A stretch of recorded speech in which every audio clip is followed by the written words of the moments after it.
Welcome to TPM Vid's Disney Beat, where we talk about all things Disney.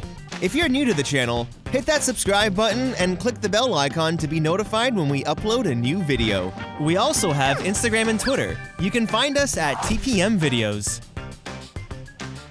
Using the Fastpass Plus system at Walt Disney World is a pure art form. Since our tips and tricks to skip the line at Walt Disney World video, we've been getting tons of comments asking for a video just on Fastpass itself, especially talking about which rides and attractions you should Fastpass. So today we'll be sharing a bunch of Fastpass secrets and tips, including some changes being made to the way Fastpass works at Hollywood Studios. Some of these tips you may have heard before, but this now allows us to put everything related to Fastpass in one epic video. So today we present you with TPM's Ultimate Fastpass Guide, the secrets and tips. So the Fastpass Plus system is a way for you to skip the standby lines at Walt Disney World. If you didn't know, it's completely free, and on any given day you're at the park, you get to make 3 Fastpass selections in advance. If you're staying at one of the Walt Disney World hotels, you can make Fastpass reservations 60 days prior to check-in for your entire trip. And for people who aren't staying on property, you can make Fastpass reservations 30 days in advance. Now, we highly recommend downloading the Disney World app, which makes booking the Fastpasses super convenient. You can find it in the App Store by searching for My Disney Experience. And no, this video is not sponsored. If you do want to sponsor us, Disney, hit us up. These are Magic Bands, and they aren't required to use Fastpass Plus. You can also use your park ticket to scan into the rides, but the Magic Band does make it a lot more convenient. You don't need to constantly carry around and pull out your park ticket with the possibility of losing it.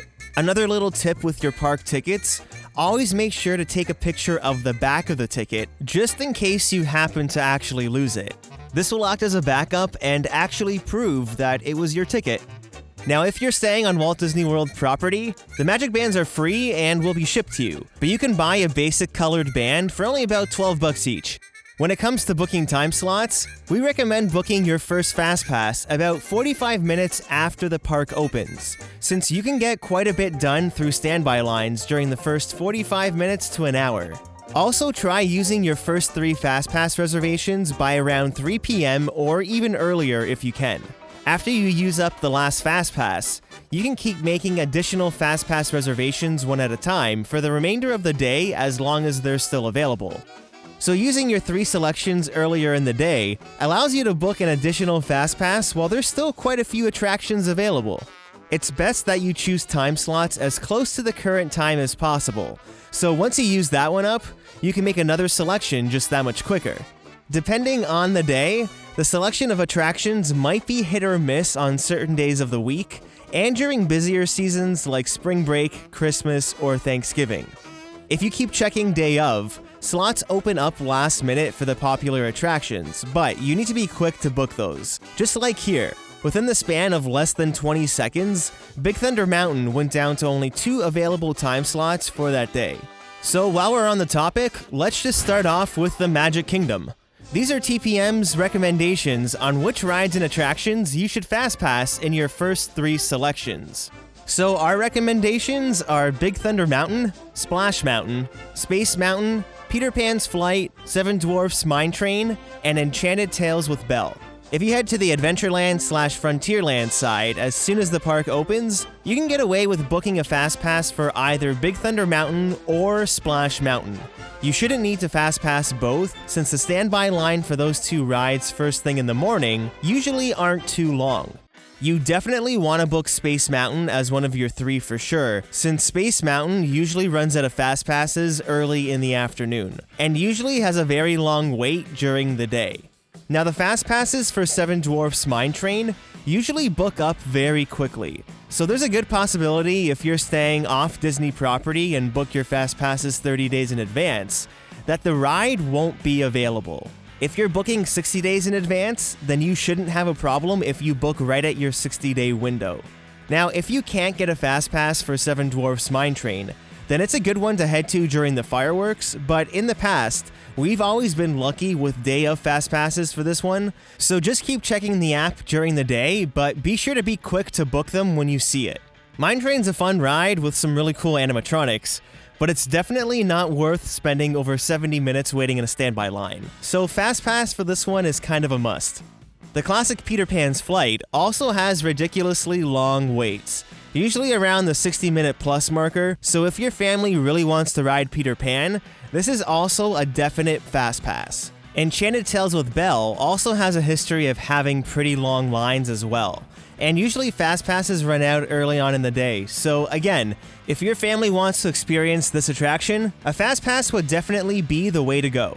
Here's a sample of the Fastpass availability at around 2 p.m. on a weekday. As you can see, there's still quite a bit available for classic rides like Pirates of the Caribbean, Jungle Cruise, Haunted Mansion, and even Buzz Lightyear's Space Ranger Spin.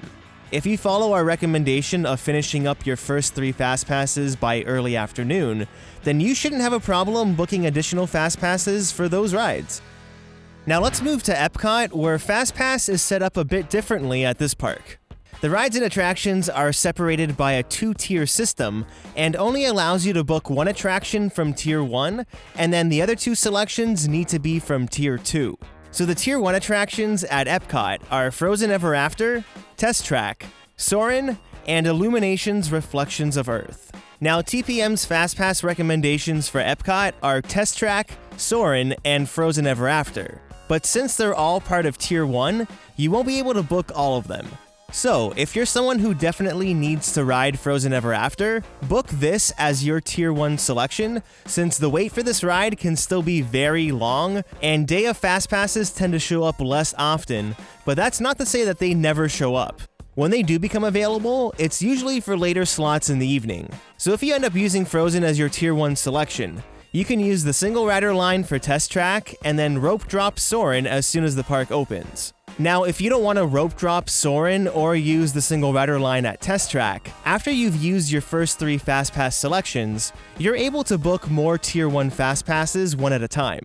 You should still be able to get a Fastpass for both those rides if you follow our suggestion of using your first 3 selections by early afternoon. The Fastpass availability seen here was taken around 2 p.m. on a weekday. And as you can see, there's a decent availability for Soarin', but Test Track only has 2 slots available. Generally, this has been pretty normal lately, with Test Track having less than Soarin', and availability can fluctuate very quickly within a matter of minutes. So again, just be quick to book when you see them. Now, as for your Tier 2 selections, consider booking Mission Space, since Fastpasses for this ride usually run out during the day. Your other ride options usually have a good availability for the remainder of the afternoon into the evening. So at this point, you're pretty much able to book whatever ride fits your schedule, kinda knowing that you'll be able to get on all the rides. Animal Kingdom is another park with a tiered Fastpass system. Tier 1 at the park are the rides in Pandora, so that's Avatar Flight of Passage and Navi River Journey. If you're choosing between these 2 rides, definitely book Flight of Passage, but be aware that if you're booking 30 days in advance, there might not be any availability if you book later in the day. At the 30-day mark, the Fastpasses for Flight of Passage are usually all booked up by early afternoon, so you want to make sure that you book them first thing in the morning. Navi River Journey usually has quite a few slots available until about 15 days in advance. If you're not able to get a Fastpass for Flight of Passage, you can always rope drop this ride, head on over near the closing of the park, or just keep checking the app for any last-minute openings. All the other rides and attractions at the park are Tier 2, so TPM recommends booking Fastpasses for Expedition Everest, Kilimanjaro Safaris, and Dinosaur. Day of Fastpasses are very hit or miss for Kilimanjaro Safaris, as you can see here. This availability was all within a matter of less than a minute, so definitely book Kilimanjaro Safaris for sure as one of your 3 selections, and then you can choose one of the other rides. These available Fastpass slots are from around 3 p.m. on a weekday, and as you can see, there's still quite a few Fastpasses available for Expedition Everest, Dinosaur, and even Kali River Rapids. So when you begin booking additional Fastpasses one at a time, you should be able to experience all the rides at the park. The last theme park to tackle is Disney's Hollywood Studios. This park also has a tiered Fastpass system which has Rock 'n' Roller Coaster, Toy Story Mania, Beauty and the Beast, and Fantasmic all in Tier 1, and everything else is in Tier 2. Currently, Toy Story Mania isn't giving out Fast Passes while it accommodates the new entrants in Toy Story Land, but the ride is still available through standby. So right now, our recommendations for Fast Pass would be Rock and Roller Coaster, Tower of Terror, and Star Tours. Now, Disney just announced the new tiered system once Toy Story Land opens on June 30th. The new Tier 1 will be everything in Toy Story Land, so that includes Toy Story Mania, Slinky Dog Dash, and Alien Swirling Saucers. Everything else at the park is Tier 2, so if you're heading to the park from June 30th, 2018 onwards, TPM's FastPass recommendations now would be to book Slinky Dog Dash for your Tier 1 selection, then Tower of Terror and Rock and Roller Coaster for Tier 2. Since you're only able to book one Toy Story Land ride, your only real option to get on the other two without a ridiculous wait would be to rope drop these two rides as soon as the park opens. Probably Alien Swirling Saucers first since it's new, followed by Toy Story Midway Mania. Now also note that even if you have a park hopper ticket, you can only make FastPass reservations in advance for one park per day. You can't split your 3 FastPass selections between multiple parks. You can, however, make an additional FastPass selection for a different park after you've used your first 3 FastPasses that day at the current park.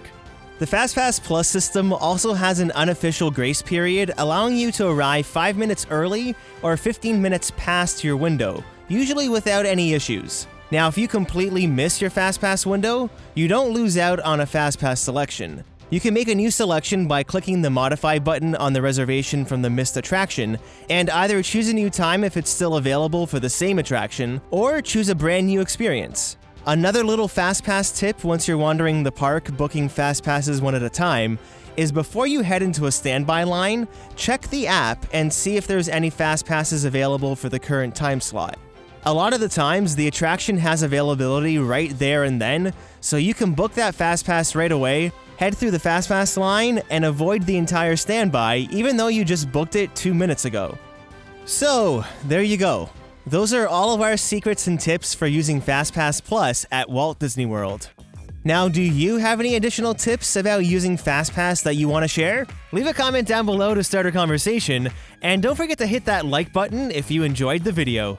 If you have any videos from the Disney parks that you'd like to share with us to be used in future videos, follow the link in the description below. Thanks so much for watching. Click the TPM icon on the screen to subscribe to this channel, and check out some of these other videos which we're sure you'll like.